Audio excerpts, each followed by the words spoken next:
Now, the other aspect which I wanted to touch upon in terms of telescopes is a detector. The sensitivity of a detector, how sensitive is it?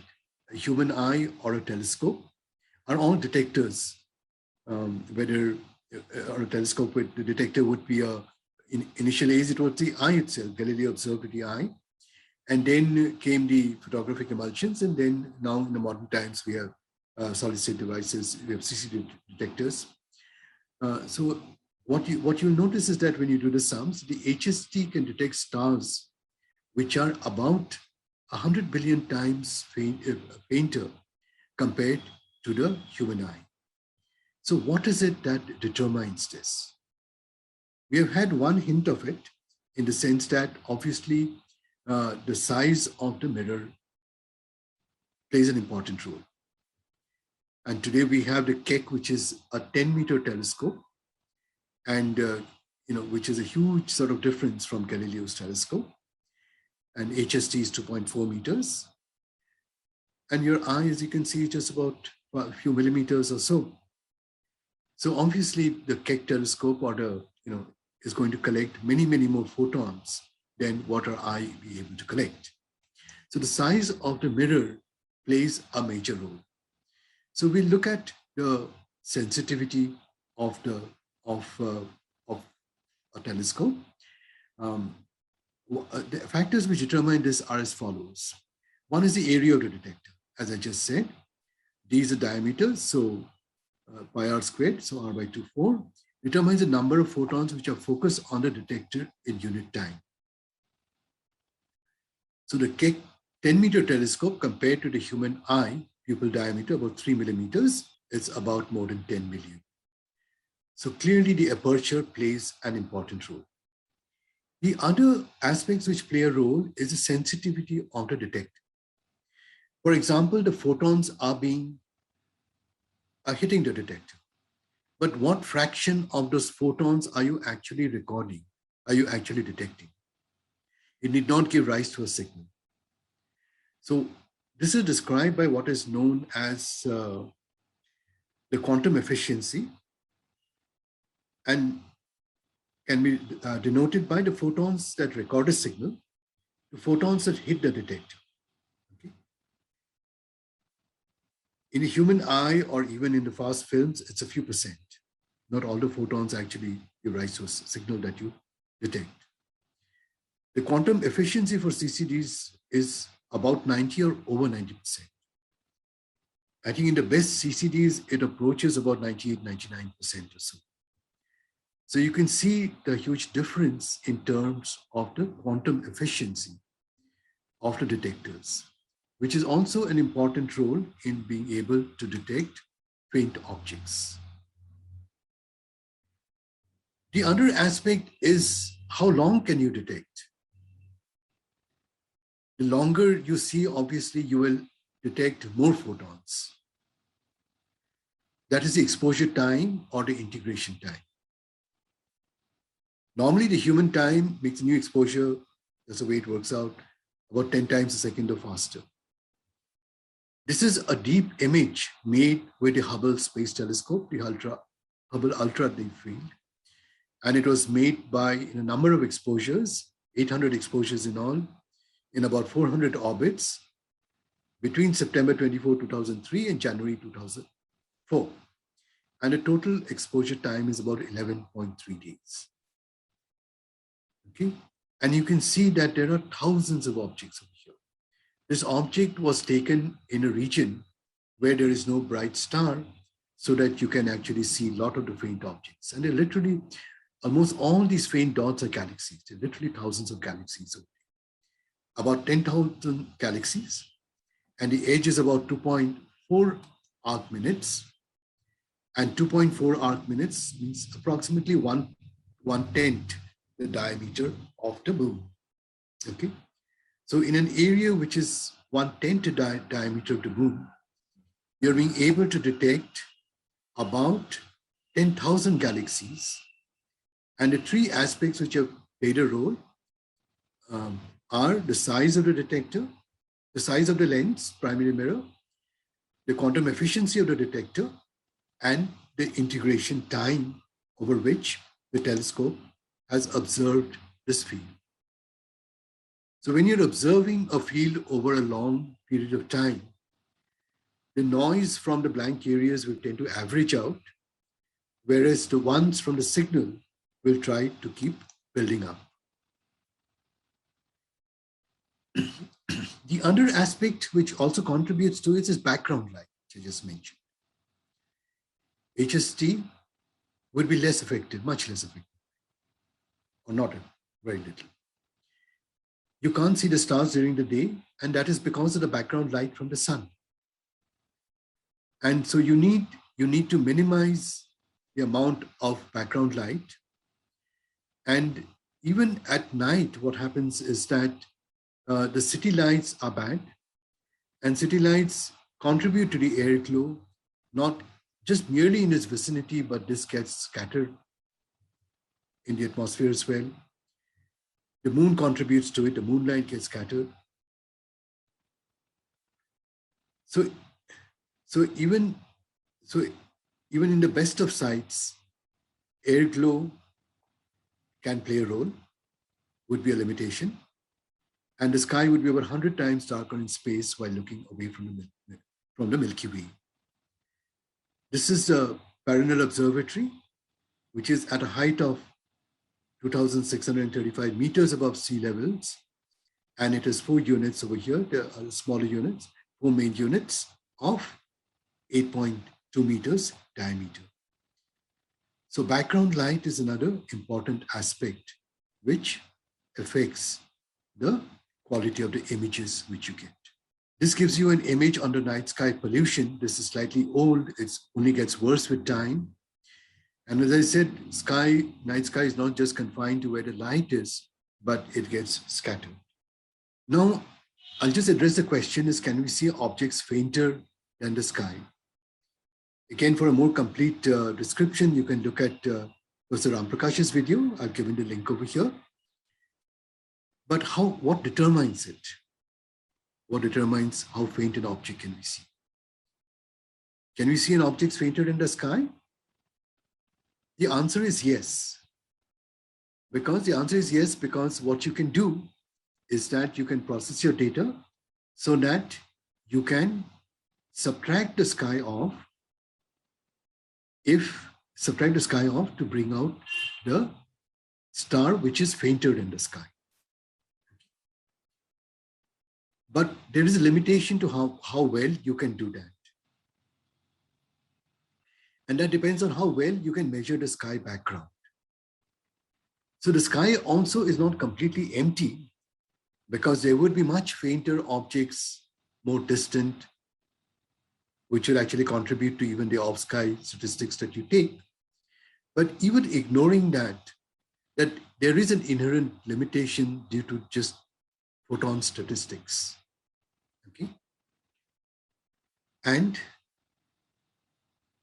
the way we actually describe that is by, suppose you took, for example, measured the sky background in a number of regions around the sky. They would not be identical. They would all be different. And that is because even if the sky was absolutely empty, there were no other objects, there would also be a statistical fluctuation, because each area will have some kind of different objects in the background, very faint, much below your detection thresholds and all that, but they will be contributing. But even in the ideal case, there would be noise or differences due to the photon statistics. There is an inherent error which will be given by, if you collect n photons, that there would be a root n uncertainty in it. Okay. So depends on how bright whether you can pick out your star relative to the sky would depend upon the signal to the noise background, signal to the statistics of the noise around it. What we refer to as the signal to noise ratio. Okay. Now here, for example, the example which I took from Ramprakash's video is that suppose from a star, you have 1 photon, which you're collecting, and from the sky, say, which you take, you're collecting 100 photons. Okay. And the statistics of the noise would be that there is 1, so sigma square root of 1 is 1, sky is 100, square root of 100 is 10. So your signal to noise ratio is 1 upon 10. So there is no hope that you will actually be able to detect this star at all, right? If your signal to noise is poor. So this is a case where you're detecting 1 photon and there is 100 photons as the sky background. Now let's increase the aperture so that you're collecting 100 times more photons. Now here, you're collecting 100 photons from the object. You're also multiplying this by 100. So you're collecting 100,000 photons from the sky. Sorry, 10,000 photons. 10,000 photons from the sky, not 100,000, sorry. 10,000 photons from the sky.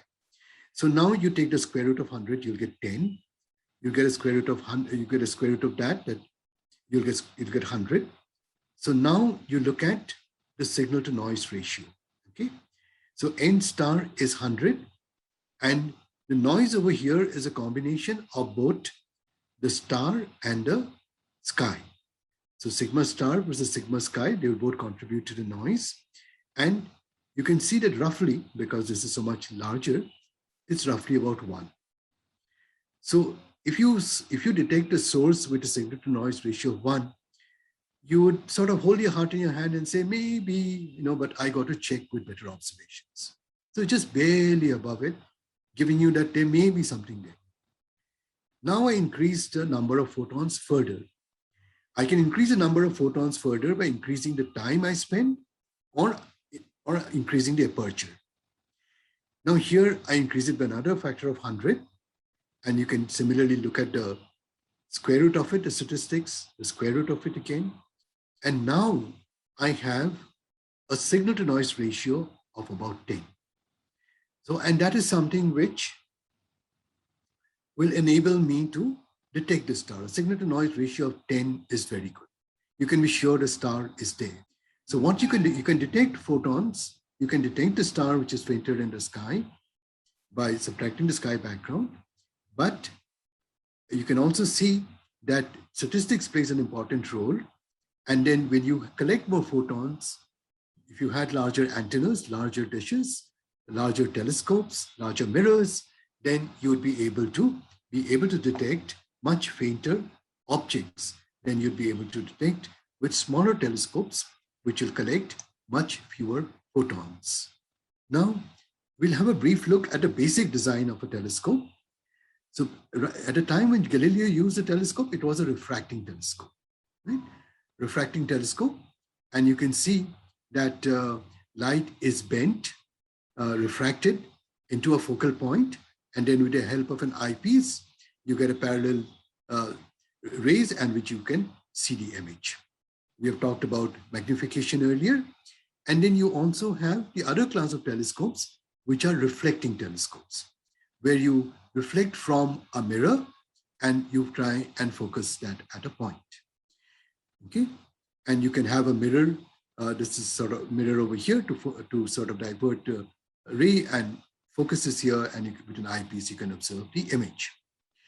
Now, the fundamental problem with a refracting telescope is that it suffers from chromatic aberration. The rays of light are being refracted, and that will depend upon the refractive index, which is wavelength dependent. So you'll find that the image is not focused at a point at different wavelengths, but along a line over here. Okay, and that is something which will blur your image and will not give you sharp images. But these were, Galileo's telescope, the early telescope were refracting telescopes. But today what we have are almost all modern telescopes are reflective telescopes. There you have a mirror over here, which reflects and focuses the light over here. Now, if you had a spherical mirror, it would not again focus to a point. You would find that there is a region over here, and there is a point of least confusion, but it is a blurred image. It was James Gregory who realized quite early in 1663 that instead of a sphere, if you had a parabola, then the rays would actually focus at a point. And this is something which you can work out yourself, but you'll find that rays focus at a point when you have a parabolic telescope. There are many kinds of telescopes, many combinations of mirrors to get sharp images without any aberrations. In this course, we'll not get into details about that, but we will just look at the two broad designs that we have. Okay, this is a Newtonian telescope. This was the kind which Newton made in 1668. You can think of it as a parabola over here, concave parabola, and this is a straight lens over here, flat lens over here, used in small amateur telescopes. The focal ratio is typically about 5, and it's difficult to put this for large telescopes because access to the focal point is a bit difficult when you have a large telescope, and putting various instruments on the side of this is also difficult when you have large telescopes, but it's quite okay for small telescopes, and it's quite popular with amateur astronomers. The other is the Cassegrain system. This was designed by the French priest Laurent Cassegrain in 1672, and it is also a two-mirror system. The primary is again a concave parabolic, like in the earlier case which I mentioned, the Newtonian telescope, and the second is a convex hyperbolic. So what happens over here is light rays are folded back, and there is a hole in the primary mirror over here, the primary parabolic mirror, and there is a focus point where it focuses. Focus is just below the primary, and you can see that from its very design, which is more accessible. You can build and put heavy instruments. It's much easier to do, and it has a larger focal length, so you can see that you can get larger magnifications and better resolution. There's a secondary mirror which is also adjustable. The focal ratio is typically 15 or so, and you can also use the prime focus over here if you needed to do that. Actually, Vic Dillon from Sheffield, he's got quite a nice set of lectures which are on the web on both stars as well as telescopes. And these two pictures I picked up from there. And if you have some time, you can also have a look at that. Now, to get a perfect mirror, to get a good image, your mirror should also be fine, isn't it? For example, if you look at your face in the mirror, if your mirror is all broken or it's not perfectly flat, you'll see a very distorted image of yourself. So when you want perfect images, the mirror should also be smooth and following the shape that you designed it for. Now the question is, how fine should the mirror be? So do any of you volunteer to give an answer? How fine should it be? Anyone, you can unmute yourself and give an answer. Sir, I'm not sure what you mean by the fineness of the mirror. Suppose, for example, I take a mirror and it is not smooth. Okay? It's not smooth. There are corrugations in it. Sometimes you see these kind of funny mirrors in science museums where they make you tall, make you short, make your face all wound up. Yeah. So you're not going to get a good image, right? So then any kinds of distortions on the mirror surface would have to be absolutely small. Yeah, ideally you'd want the surface to be as smooth as possible. So how smooth should it be? Is I'm asking. How would you put a number to it? Less than 1%. 1% of what? Aberrations on the surface. Less than 1% of what? Of the rays should follow a path other than what it was intended for. Anybody else volunteering an answer? You can see that even a small distortion can actually reflect a ray elsewhere, right? So the usual criterion which is used is that it should be less than at least 1/10 the wavelength of the light that you're seeing, all right? Less than 1/10 the wavelength. Now let's see what that means. Okay?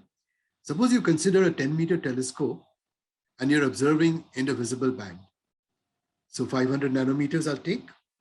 So if I take 500 nanometers and I divide it by 10, so the bump should be less than 50 nanometers. 50 nanometers means 5 into 10 to the power of 8 meters. That means 5 parts for a 10-meter telescope, 5 parts in a billion. To give you an idea of what this 5 parts in a billion means, I just sort of take the hypothetical example. Suppose you had a telescope the size of the Earth.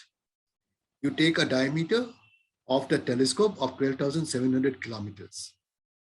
12,700 kilometers, if you convert it to meters or millimeters, you'll get 12.7 into 10 to the power of 9 millimeters.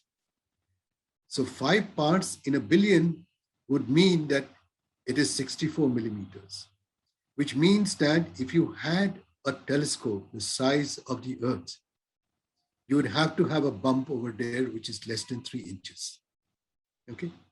So that is the kind of accuracy which is demanded of the optical mirrors. So you can imagine the technology that is involved in grinding mirrors to that degree of perfection in a 10-meter telescope. So when we talk about, larger telescopes, even like 30-meter telescopes, and the Giant Magellan Telescope or the ESO Very Large Telescope, that one begins to think about not a single mirror, but segmented mirrors, so that all the segmented mirrors form a part of the parabolic surface, but each mirror is also different. Okay. Now, what we have seen so far is that we have the lenses.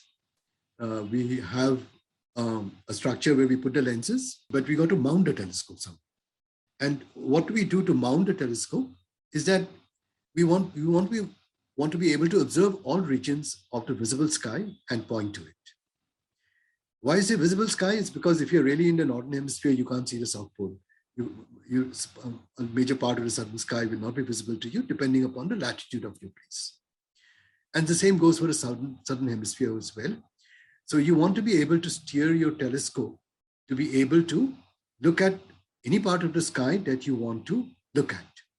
The position of any celestial object in the sky is given by a coordinate system, and we will probably have occasion to look at it later, but right now we will just not get into the details of that, but just tell you that in one system called Equatorial Coordinate System is defined by the North Celestial Pole, okay, and the celestial equator, right?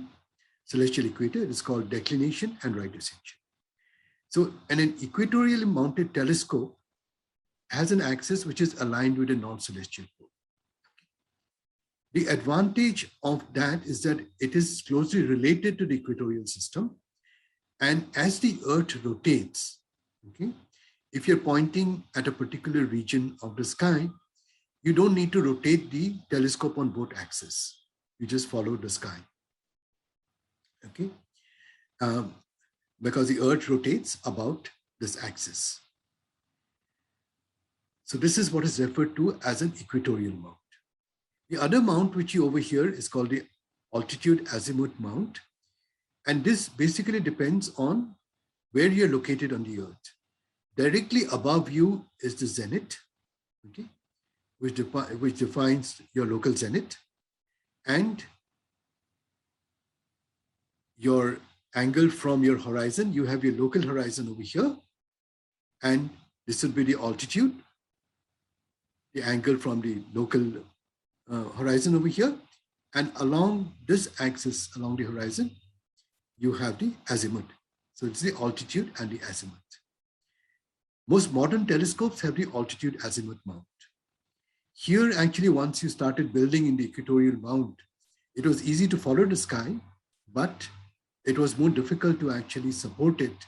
And when telescopes got really big and the instrumentation that went along with it. But this one, in the alt azimuth, you have to constantly calculate where the source is, because the sky is rotating about a North Celestial Pole, not about your local zenith. So today, actually, with modern computers, it is easy to do that and keep tracking it. And also, it is easy to actually sort of place instruments, etc.